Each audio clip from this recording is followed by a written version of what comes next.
I'm Richard Randall, and welcome back to the Real Estate Voice with Barb Schlinker, the weekly radio show that informs and educates you on how to buy or sell real estate with Barb Schlinker, the owner of Your Home Sold Guaranteed Realty.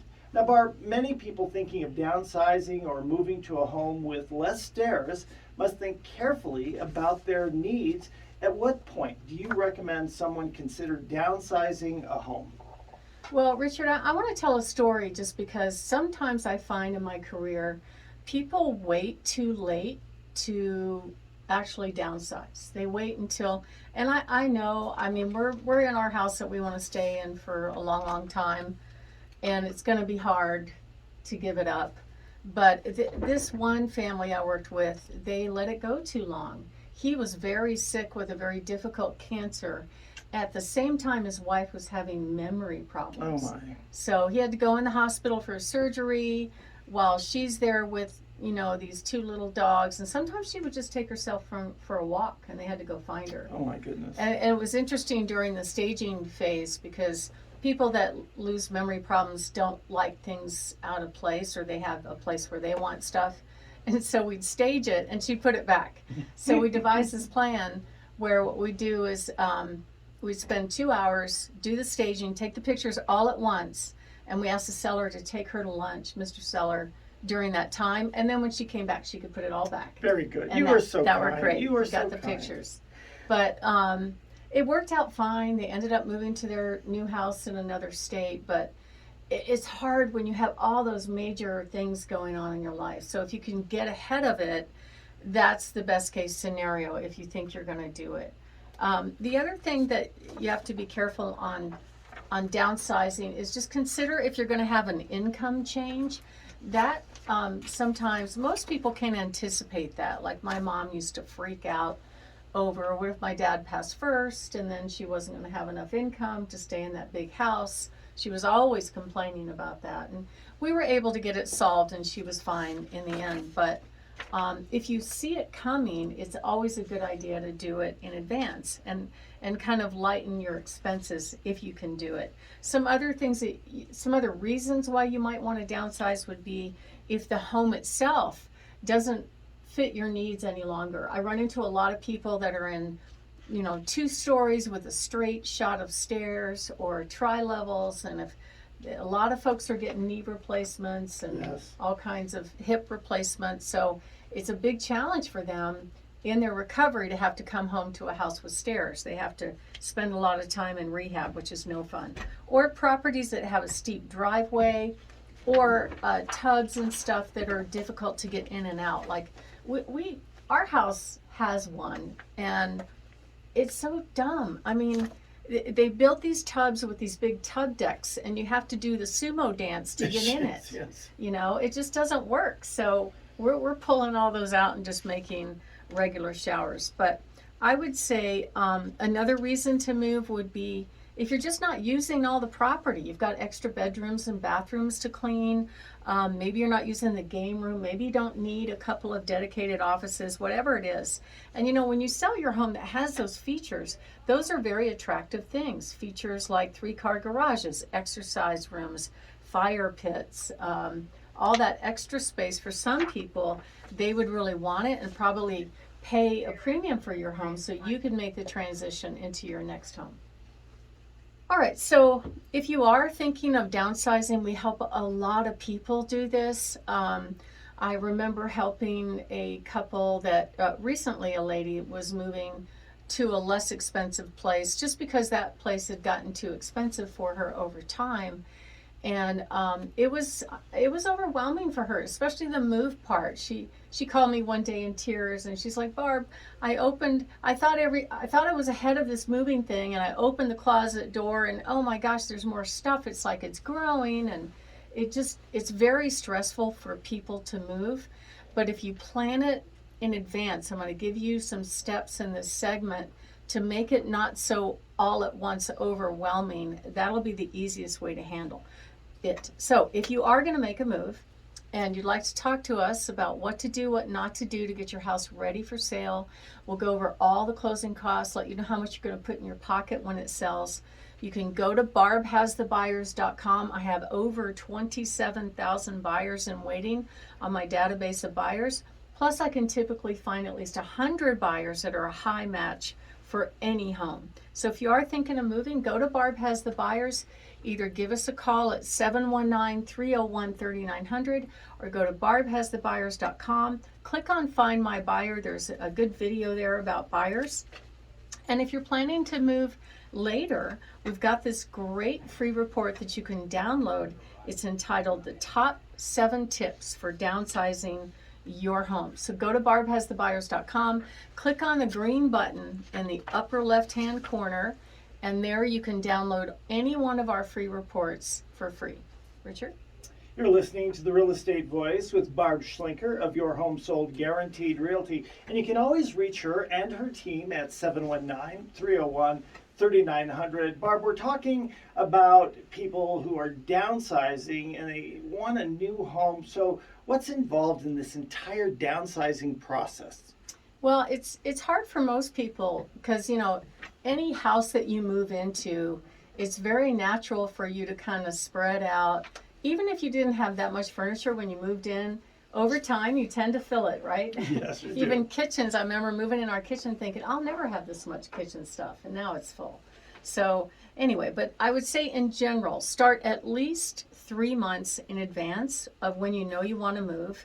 And the sooner the better, especially with decluttering and just getting rid of things that you really don't want. So I'm going to talk about 5 different methods of getting organized to prepare for this, because first of all, it involves getting rid of things that you don't need, don't want to repurpose, whatever. So the first one is 1 a day method. Let go of one thing a day. I don't think that would work for me because there's just too much stuff. But that's one option. And then the other one, it has a funny name, but it's interesting. It takes clutter. It's called KonMari. I don't know what that means, but basically it takes clutter and puts it into 4 categories: clothing, paper or books, miscellaneous items, and sentimental items. So this happened with us when my dad passed away and my mom was ready to downsize. She got with our stager. It was great. We had a plan and we executed. So the first thing that she did was she goes, okay, all you kids, come and get what it is you want. Just grab it. And so there were guns and clocks and antiques. So different people got different stuff. I have 4 brothers, and so that was fine. All the sentimental stuff. Yeah, all the sentimental stuff basically went. And then there was still stuff left behind. One of them I grabbed, which was really cool. It was this 1960s Maxwell Air Force Base Officers Club cookbook. Oh, and nice. The cover of the cookbook had a lady in a bikini riding a rocket with a frying pan in her hand. That would never go these days. That is so military, 1960s, and you're a veteran yourself. I am. I get it. They party a lot, you know. Most of the recipes in the cookbook were drinks, which was funny. But I ended up getting that one, and then I got 5 other copies and gave it to all of my sisters-in-laws because it was sentimental. It just reminded me of how we grew up. You know, the officers' wives always does a lot of entertaining and socializing, and that was part of the course. Okay, the next method is the 4-box method. So I don't relate to this one, but basically you grab 4 boxes. One of them is keep, donate, trash, and then sell. And that could work, but if you're dealing with furniture, it might get cumbersome. And then another idea that they came up with is called the clothes hanger method for getting rid of clothes. Now, I like this idea because I've heard the thing about when you're getting rid of clothes, if you haven't worn it in a year, it should go. Right. But it's hard for me to do that. I get sentimental about clothes. I Oh do my too. gosh, I wore that jersey in high school or in college. Yeah, I do too. So what they said was take the hanger and the ones that you're wearing, have it, or you've worn it in the last year, have it face away, and the other ones that you haven't worn face towards you, and then you get rid of the ones that you haven't worn. That's an idea. It's kind of cute. After 6 months, you donate the ones that you're not wearing. And then this is a method I prefer because it works for my brain, which is 1 room at a time. So when I first really started thinking about this was after we had the second fire in 2013, because the second fire was bearing down on our house and we were facing a pre-evacuation, and it made me look around and go, okay, if the house burnt down, what is it I cannot live without? Exactly. And it wasn't very much. Yeah. I filled like a quarter of a car. It was really surprising. It was like, okay, a few glasses, some pictures, paper, kids and dogs. I mean, that basically was it, right? So a little bit of clothes, not much. So, but it also made me go and take pictures of every room, which is probably a good idea to do anyway, just for insurance purposes. Just to, in case there's an issue with a claim, you can show what you had if you had a fire, right? So I did that, and then when I went and looked at the pictures, to my surprise, I was like, oh my gosh, our house is cluttered. I never knew it. You can't tell because you live in it all the time. Yes. But when it's blown up on the screen, it speaks right back at you. So start with that. But don't get overwhelmed, and that's what happens if you start doing one room. I'm kind of like a squirrel the way I think, right? So I've got one room, I'll get something started, then I'll go to the next room. That doesn't work. You'll never finish anything. So do it one room at a time and try to be methodical within that room. And again, focus on curb appeal, backyard, living room, kitchen, master bathroom, then master bedroom, and then all the rest. Nobody's going to die on that hill if you've got a Bronco orange wall in one of the kids' bedrooms. Yes. It doesn't matter. If you have it in the living room, it matters. Yes, You yes. need to neutralize that. So we can help you with all that stuff. Some of the areas that tend to attract junk or DVDs, video games, junk drawers. Doesn't everybody have a junk drawer? 4 or 5. Yeah, for sure. Shoes you don't wear. I have a lot of those. Clothing, of course, dresser drawers. I'm constantly going through that stuff. Small kitchen items. So my husband did that to me. He went through the kitchen and just, I don't know where he got rid of, I don't know where it is, but sometimes, occasionally I cook. And I'm like, where is that tool? You know? That can be dangerous because he can be tossing out things that it's like, wait a minute, let me out in the garage and start throwing your things away. Yeah, I'm not even going to worry about it. It doesn't matter to me anymore. I'm just like, okay, fine, I'll adapt, you know. But also consider the size of your new space. That's really important. Make sure you divvy up the sentimental items. You could sell or donate the non-sentimental items.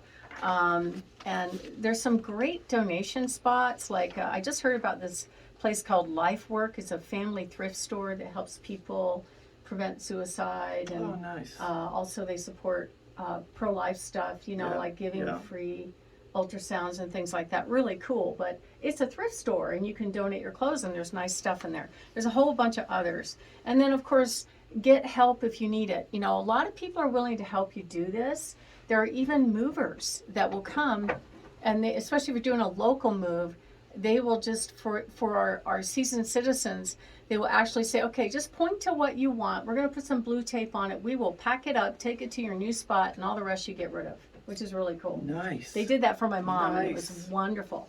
Plus, we offer our moving van for free. Yep. To use our moving van. It's a 14-foot moving box on it. It's really great. If you need people to help you move stuff, we've got what we call young backs that you can hire to help you lift things. And if you are thinking of making a move, give us a call at 719-301-3900 or go to barbhasthebuyers.com. If you're thinking to move fairly soon, click on Find My Buyer or call us. If you're thinking of moving later, we've got that great report, 7 tips to downsize your home for free, or call us at 719-301-3900. Richard? Barb, you and your team are the only company I'd recommend to people out there who are thinking of selling their homes, downsizing to a smaller home.